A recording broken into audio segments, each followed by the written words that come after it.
We'll have more on Rush Limbaugh. He apologized over the weekend for the language he used to describe a law student who wants insurance coverage for birth control.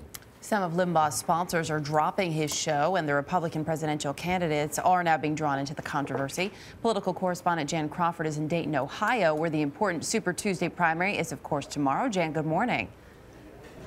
Well, good morning, Erica. That's right. Super Tuesday is just hours away, and the candidates are out making their final push for voters. They'd hoped to be focusing on the issues like the economy and energy prices, but instead they found themselves answering questions about Rush Limbaugh.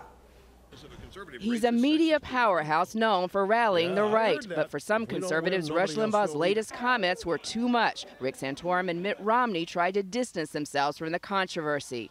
He's being absurd, but that's, an entertainer can be absurd. I just said this, it's not the language I would have used. The controversy began after Georgetown University law student Sandra Fluke testified in support of mandatory contraceptive coverage under her school's health care plan, saying birth control would cost $3,000.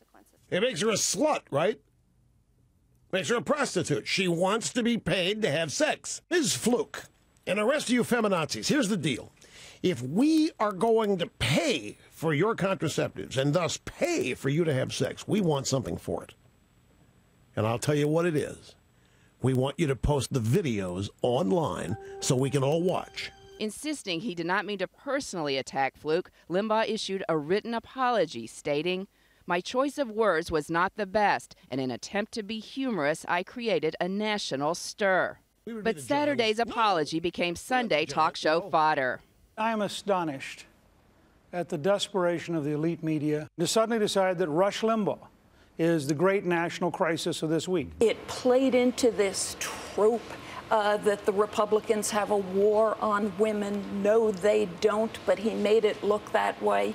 Calling his language crude, Ron Paul questioned Limbaugh's apology. I don't think he's very apologetic. He's doing it because some people were taking their advertisements off his program. It was his bottom line that was concerned about. 7 companies have pulled commercials from Limbaugh's nationally syndicated show. Online data company Carbonite said the on-air attack crossed the line and issued this statement.